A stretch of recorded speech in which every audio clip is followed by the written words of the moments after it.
Okay, so let me start off by saying people might agree or disagree with me about this, but let me be very clear. You haven't even introduced what you're going to talk about yet. Yeah, boy. Hello. Oh, that's right. Sorry. So, today I'll be talking about the challenges I face speaking a new language. So, first of all, let me start off by saying my first language is in English.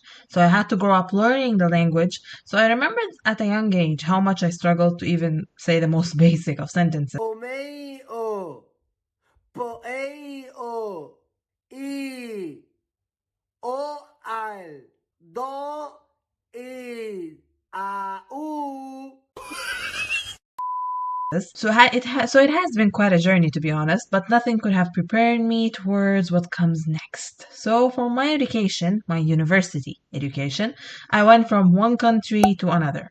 Anyway, and for privacy reasons, I won't be mentioning what countries. So yeah.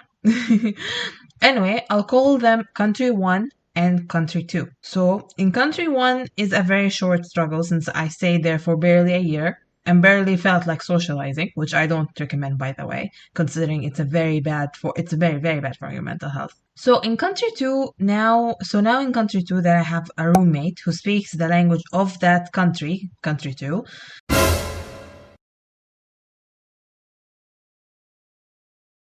Oh my god!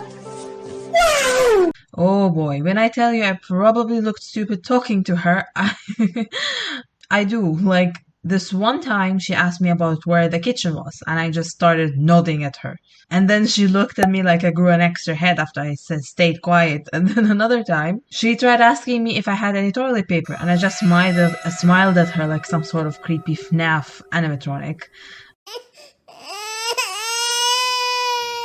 By the way, I started watching a lot of FNAF theory stuff. That's why I mentioned it in here. Okay. By the way, I only know this now because I kind of get the language. So looking back, I do feel very stupid. In order to avoid asking her to explain or talk to me through Google Translate, I made myself look creepy and stupid. If I try and, like, imagine this. If I try and enter a fight with someone who only speaks the language of country two, Stupid. Thank you! I mean, the communications issues I faced here are endless. So, will I try and end my suffering by learning the language? No. Will I wait until I naturally start understanding the language in the next 4 or so years? Probably yes.